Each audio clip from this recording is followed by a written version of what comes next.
Hello, my name is Stephen Dobson and I am the Eco representative for the St Bartholomew's Benefice. We're rather excited to be able to share that all 6 of our churches across the Benefice have achieved bronze eco status. I'm married to the rector here, and when we moved here 3 years ago none of the churches were. But it was hugely important to us as an expression of our Christianity, really, to be those safeguards, those stewards of creation. And coming to such a beautiful part of Wiltshire, it was wonderful to see that glorious creation all around us and to have the opportunity to encourage others to be more considered in the way that they approached it through the church community.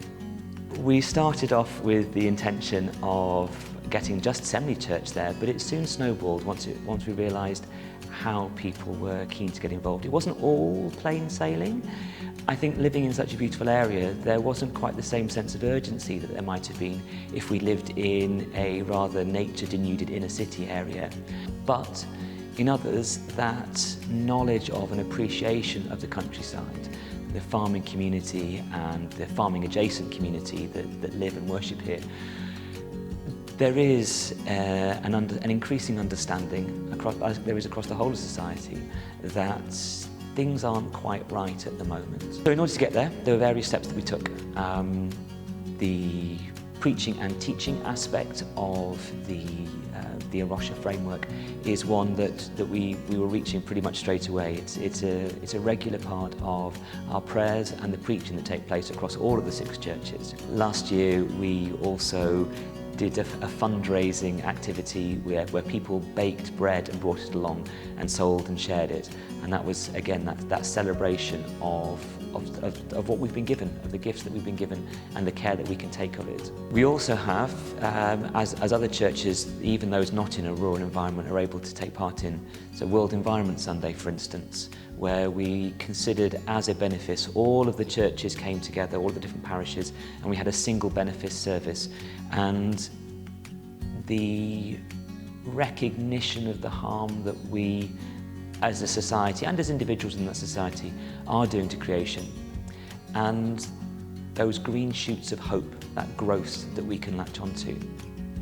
And so, for instance, all of our churches are fair trade churches, so the tea and coffee and sugar for those that do in our refreshments afterwards, where that community continues to be built in a more informal way. These are all done notably and openly as fair trade products, recognising the importance of our purchasing power. We have twinned some of our church toilets. Not all our churches have toilets, it is a rural area, but those that do, we have toilet twinning going on where we're supporting clean, safe access to sanitation in other parts around the world, once again showing that care for others, which is an important part of it. We aren't stopping there though. We have some quite big plans, and this goes from tree planting with local environmental groups through to monitoring what's going on in our churchyards and the dozens and dozens of individual species of flowering plants that are in there. And here in Assembly Church, where I'm speaking from, we have an opportunity. Our oil-fired boiler for our heating is very much on its last legs, and so we are looking to replace it with something considerably more environmentally friendly, far less carbon emitting. And we are in the process of being granted faculty and getting planning permission and fundraising to have solar panels put on the roof and to have an electric under-pew heating system. Every time that we as a church say publicly that we are going to be fair trade, that we are going to look for reducing our carbon emissions, that we are linking our success and our comfort and our enjoyment of the natural world with supporting those scattered across the globe, that's part of what it means to be Christian. And our 5th mark of mission being about safeguarding the world, safeguarding all of God's creation, is absolutely fundamental to my faith, and increasingly is part of the conversation that runs through everything that we do across the whole Benefice.